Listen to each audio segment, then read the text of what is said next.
Apa iki ya? Lali aku. Assalamualaikum warahmatullahi wabarakatuh. Kembali lagi bersama Roni Nirkoi di Radio Gumretek. Ahai. Oke, outfitnya ini lupa saya. Ini kaos apa ya? Kayaknya ini Bagong Nishikigoi lagi. Bagong banyak yang ngirim kaos ke saya ya. Oke, yang lain yang mau ngirim kaos silakan DM ya. Kaosnya habis itu aja. Oke, lanjut. Kita teruskan bacanya ya. Jenis penyakit dan tindakan penanggulangan. Pada bab ini akan diuraikan tentang penyebab penyakit, gejala pengobatan serta pencegahan kambuhnya penyakit dengan tujuan utama menyadari kondisi kesehatan koi dalam pengamatan sehari-hari. Kemudian sebagai tindakan penanggulangan digunakan berbagai jenis obat-obatan. Tapi karena ada resiko yang dapat mengakibatkan kematian ikan koi kesayangan jika terjadi kesalahan resep, maka harap perhatikan baik-baik supaya tidak keliru, terutama dalam memberikan dosis obat.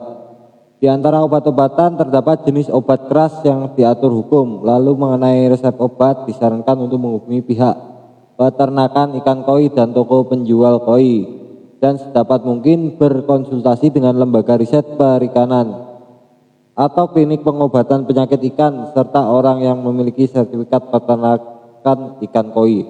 Ya, ini sertifikatnya belum ada, jadi yang benar-benar di peternak yang benar-benar disertifikasi di Indonesia itu belum ada.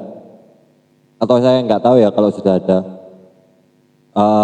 Sepengetahuan saya belum ada ya. Mungkin nanti tugas kedepannya Abdi, Abdi lagi lah. Oke. Monggo Pak Ketua, Pak Santoso, atau mungkin jajarannya bisa memfasilitasi untuk sertifikat peternak ikan koi ya, yang bisa menjadi referensi untuk yang breeder-breeder atau toko-toko atau pehobi untuk mencari referensi yang benar. Oke. Dan di sini juga belum ada klinik pengobatan penyakit ikan. Kalau di Indonesia belum ada ya. Klinik pengobatan penyakit ikan itu mungkin sebuah peluang bisnis. Silakan yang mau buka klinik pengobatan penyakit ikan bisa itu.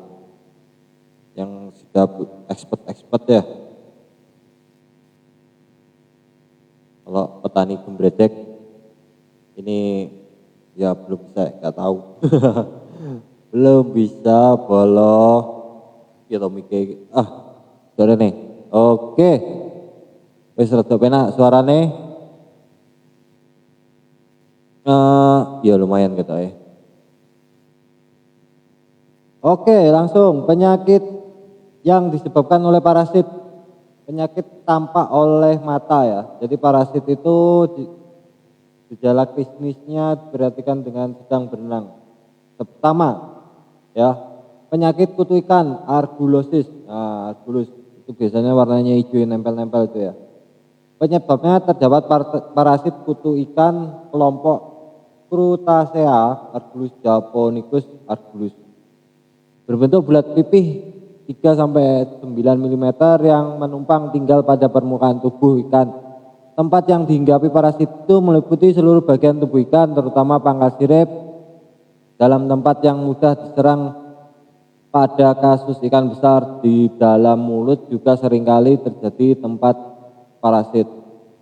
Gejala klinis kutu ini menempel pada permukaan tubuh ikan dengan alat menghisap, kemudian menghisap cairan tubuh dan darah koi dengan menancap jarumnya. Karena pada saat itu kutu itu menyuntikkan cairan beracun, maka koi meronta-ronta berusaha untuk menjatuhkan kutu dengan membuat gerakan seperti melompat-lompat, menggosok-gosokkan tubuhnya pada dinding kolam dan dasar kolam. Jika permukaan tubuh koi diamati baik-baik, akan terlihat kutu yang bulat setengah transparan. 2 buah titik mata dan memiliki titik hitam yang panjang membujur di tengah. Kadang-kadang juga tampak sebagai kutu yang berenang di dalam air. Kalau dihinggapi banyak parasit, koi akan kehilangan nafsu makan, lambat laun menjadi kurus dan gerakannya menjadi lambat. Pengobatan jika jumlah kutu jumlah koi yang terkena parasit sedikit, angkat koi dan masukkan ke bambas dan setelah dibius buang semua kutu langsung dengan pinset supaya bakteri tidak menempel pada bagian yang telah diambil. Parasitnya tadi, aplikasikan obat antibakteri pada tempat yang ditempeli parasit atau rendam dalam larutan obat untuk mencegah infeksi sekunder.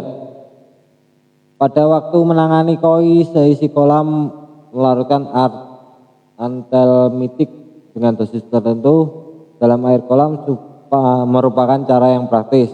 Tapi perlu dilakukan 3 kali tindakan pengulangan dengan selang waktu 2-3 minggu. Oke, ini yang disarankan adalah cara teknis diambili. Oke, jadi penjelasannya kutu ini itu menancapkan dan membuat koi merasa gatal ya karena racunnya disuntikan. Sebenarnya ini tidak membunuh, yang membuat kutu ini tidak membunuh ya, yang membuat kerusakan pada permukaan kulit dan nanti yang membunuh adalah infeksi sekundernya karena itu membuka infeksi sekunder. Jadi para virus atau bakteri lain masuk ke dalam ya. Tapi ini juga bisa membunuh jika pas waktu gatal itu koinya melompat keluar dari kolam. Nah, itu membunuh itu. Kutu ini bisa membunuh gara-gara itu. Atau tertatap dinding kolam sehingga mungkin gelembung renangnya pecah gitu. Ini bisa menyebabkan kecacatan. Itu yang bahayanya kutu itu ini begitu. Jadi reaksi koi terhadap kutu itu yang membuat berbahaya. Ya kalau loncat gatal terus loncat dari kolam ya nggak ada airnya kan, ya mati. Ya kemarin barusan kayak gitu sih, loncat dari kolam tahu-tahu pagi sudah kering. Pencegahan kambuhnya penyakit, antimetik efektif untuk membasmi induk kutu dan larva kutu, tapi tidak berpengaruh pada telur yang merekat pada dinding kolam. Meskipun pada permukaan tubuh koi telah terbentuk antiparasit, tapi kalau masih ada sisa telur, maka serangan parasit akan muncul kembali. Karena telur akan menetas dalam waktu sekitar 20 hari, maka sterilkan kolam ketika koi tidak ada di dalamnya, atau bunuh larva yang baru menetas dengan mengulang pemberian antelmitik untuk mencegah timbul kembalinya penyakit parasit. Dewasa ini ada cara lainnya ya, menurut ini kita pakai obat oral. Banyak beredar di pasaran obat oral untuk membunuh kutu, membunuh parasit. Ya parasit ya termasuk kutu ini ya, Argulus ini ya. Oke, yang kedua adalah Rernaceous anchorworm. Ini atau kutu jarum. Sebenarnya kutu jangkar ya sebutannya, tapi banyak dinamakan kutu jarum atau sundep. Kalau di petani-petani sini namanya sundepen. Itu ya fisiknya seperti jarum yang putih gitu, nempel di menancap. Penyakit yang disebutkan oleh hinggapnya parasit Lernaea sp atau kutu jangkar, terutama di sela-sela sisik. Kadangkala parasit ini juga tinggal di sirip dan di dalam mulut serta insang. Gejala klinis, kutu berbentuk batang dengan panjang dengan ukuran 3-12 mm tampak menancap pada permukaan tubuh ikan. Kutu ini menimbulkan radang pada bagian yang dihinggapi. Pada kebanyakan kasus terjadi hiperemia. Gejala kemerahan akibat meningkatnya volume darah dalam pembuluh darah yang melebar dan membengkak. Biarpun koi lompat dan menggosok-gosokkan badannya pada dinding atau dasar kolam, kutu jangkar telah melekat di dalam tubuh koi dengan kaitnya dengan membentuk jangkar pada bagian kepalanya sehingga tidak akan terlepas dengan mudah. Sedangkan jika parasit menyerang pada bagian tubuh yang tidak terlihat dari luar seperti dalam mulut dan insang koi, akan tampak lemas dan kadangkala juga mengalami kesulitan bernapas. Pengobatan, jika jumlah koi yang ditangani sedikit, angkat koi, masukkan ke dalam bak, lalu setelah dibius, cabut satu persatu kutu yang menempel dengan pinset. Setelah kutunya diambil, aplikasikan obat antibakteri pada area yang ditempeli parasit tadi, supaya tidak terinfeksi oleh bakteri. Atau rendam ikan dalam larutan obat untuk mencegah infeksi sekunder. Pada waktu menangani koi seisi kolam, redam dalam larutan antimetik dengan konsentrasi tertentu dan ulangi beberapa kali untuk membasmi kutu sama induk kutu tidak kelihatan lagi. Lalu untuk mencegah infeksi sekunder oleh parasit dari bagian radang, rendam juga dengan larutan antibakteri. Nah, ini bisa juga dengan larutan. Kalau di sini ada ya namanya larutan pestisida, pembuluh, larutan obat pembunuh darah putih. Karena kutu-kutu ini kan dia berdarah putih. Jadi ada obatnya, itu pestisida, itu pembunuh darah putih. Kayak gitu. Itu ekstrim dan tidak disarankan buat yang belum pro. Oke, itu pakainya try and error ya, karena nggak ada dosisnya buat pestisida buat koi gitu ya. Pencegahan kambuhnya penyakit, atilmetik tidak efektif bagi kutu dewasa yang sudah menempel pada ikan dan terlanjur membawa oleh kutu betina, terdapat di dalam 2 buah kantong yang disebut OTK. Obat ini hanya bekerja pada larva yang menetas dari telur. Oleh sebab itu tindakan yang diambil untuk mencegah parasit baru yaitu membunuh larva dengan berulang kali melakukan atelmitik dan menunggu induk kutu mati sendiri. Siklus hidup kutu jangkar menjadi sangat aktif dan mulai bertambah banyak jika suhu air di atas 15 derajat Celcius. Jadi kalau tampak adanya parasit, lakukanlah pembasmian dengan intensif. Oke. Selanjutnya penyakit bintik putih atau white spot atau INS. Penyebab hinggapnya parasit Ichthyophthirius sp pada permukaan tubuh koi, sirip dan insang. Parasit itu sendiri tidak nampak oleh mata telanjang, tapi karena pada tahap awal infeksinya tampak bintik-bintik putih sebesar benih opium pada bagian kepala dan sirip dada koi, maka penyakit ini disebut penyakit bintik putih. Parasit ini dapat dilihat dengan jelas kalau dikumpulkan bersama lendir dan dilihat di bawah mikroskop dengan pembesaran 40 kali. Gejala klinis pada tahap awal infeksi, koi menggosok-gosokkan tubuh pada dinding dan dasar kolam. Ketika kondisi penyakit bertambah parah, koi mengeluarkan lendir untuk menyingkirkan parasit tersebut, sehingga bagian yang dihinggapi parasit tampak keruh berwarna putih. Lalu kalau diraba dengan tangan terasa kasar, kemudian nafsu makannya pun memburuk menjadi kurus dan gerakannya pun tidak lincah. Jika dihinggapi banyak parasit, seluruh tubuh koi akan tampak seperti dilapisi selaput putih berwarna putih, membran mukosanya terkelupas dan tekstur kulitnya tampak berwarna merah. Yang harus diperhatikan dalam penyakit bintik putih ini adalah parasit yang hinggap di insang. Pada saat terdapat parasit pada permukaan tubuh dan sirip yang sudah tampak jelas oleh mata, harus dilakukan pengamatan pada insang. Parasit dalam jumlah sedikit memang tidak kelihatan jelas, tapi jika jumlah parasit banyak, maka insang tertutup oleh banyak lendir yang berwarna keputihan. Dalam keadaan demikian, koi mengalami kesulitan bernapas, gerakan renanya menjadi lambat, berkumpul di pancuran air dan mengapung sempoyongan, lalu akhirnya berisiko mati kehabisan oksigen. Oke, ini bahaya ya.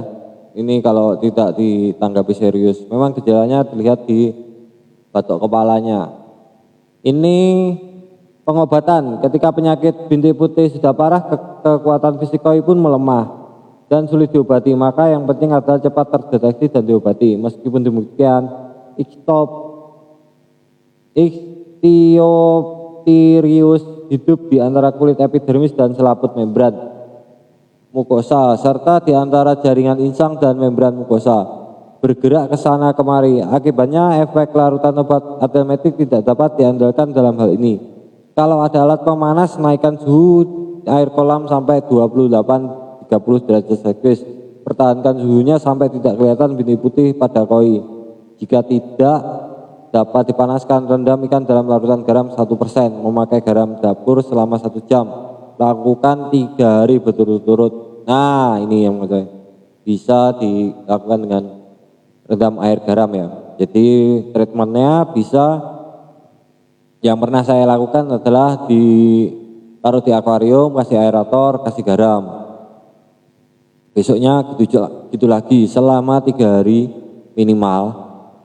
Kalau koinnya belum white spotnya itu masih ada, lanjutkan. Kalau sudah nggak ada, oke, berhenti, kurangi kadar garamnya. Jangan lupa untuk diganti air ya, untuk diganti air karena itu airnya kan air lendir, itu juga nggak bagus. Mencegah kambuhnya penyakit pada kolam yang terinfeksi penyakit bintik putih, terdapat sisa kista ichthyophilus di dasar kolam. Ratusan dan bahkan ribuan larva yang dikeluarkan oleh kista ini akan kembali menjadi parasit pada koi dan kembali menimbulkan penyakit bintik putih, meskipun pada tubuh ikan koi sendiri telah terbentuk antiparasit. Oleh sebab itu, segera masukkan koi baru karena merasa tenang dan beranggapan bahwa antiemietik sudah menyelesaikan masalah merupakan suatu tindakan yang beresiko. Obat-obatan tidak berpengaruh pada bentuk kista, tapi terdampak pada larva yang dikeluarkannya, dan karena larva ini akan mati kalau tidak bersarang pada tubuh koi pada waktu 1 hari. Maka pencegahan kambuhnya penyakit ini dapat dilakukan pada saat koi tidak dimasukkan ke dalam kolam selama beberapa hari. Pada suhu air yang memungkinkan perkembangan parasit Ichthyophilus adalah 5-25 derajat, sedangkan suhu optimal perkembangannya 14-15 derajat. Jadi merupakan penyakit yang mudah timbul pada suhu air yang relatif rendah. Jadi saat-saat seperti ini kemungkinan banyak timbul ya. Jadi kalau di sini dingin gitu. Kalau dingin suhu dingin itu di Blitar itu rata-rata ya 14-15 sampai 18 ya. Biasanya standarnya sih 18 ke atas sampai 28 sampai 30 itu standar ya. Di sini memang mudah untuk koi cepat besar ya karena suhunya hangat dibanding Jepang. Oke, di Indonesia dibanding Jepang ya. Itu yang parasit yang bisa dilihat dengan tanda-tanda klinis ya. Ini yang penyakit parasit penyakit ya, yang baru kelihatan kalau dilihat dengan mikroskop. Berikut ini penyakit parasit berikut ini adalah jenis penyakit yang penyebabnya diketahui melalui pengamatan dengan mikroskop. Oke, jadi kalau yang terserang ini kita cuma bisa ngira-ngira karena nggak bisa dilihat. Trichodina sp yang berbentuk cakram dengan diameter kurang lebih 0,07 mm yang bersarang di permukaan tubuh koi dan sirip serta insang. Parasit yang bergerak-gerak dapat diidentifikasikan sambil memutar revolver pada mikroskop dengan bebesaran 40-100 kali. Gejala klinis, meskipun namanya penyakit ini ada sepanjang tahun, tapi penyakit ini bisa disebut sebagai penyakit yang kebanyakan terjadi pada waktu suhu air rendah. Tidak tampak gejala yang terlalu mencolok biarpun dihinggapi banyak parasit, tapi kondisi penyakit akan bertambah parah dan jika parasit tersebut menyerang dalam jumlah banyak, permukaan tubuh koi akan menjadi berwarna keputihan. Gumpalan berwarna awan putih ya.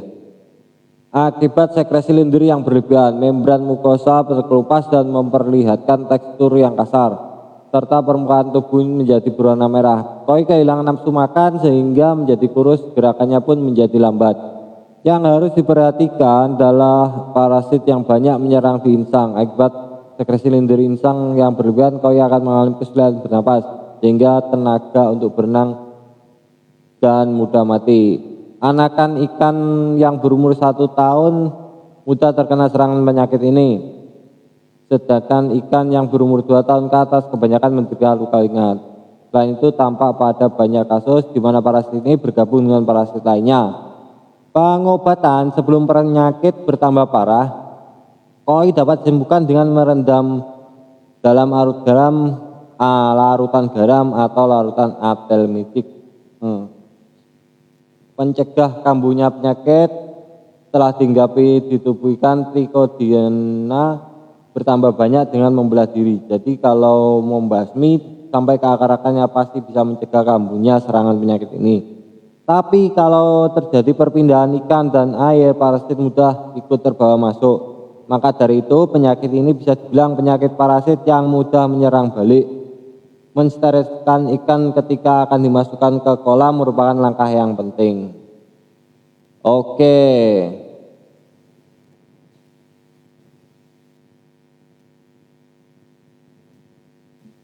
Oke, kita lanjutkan besok lagi.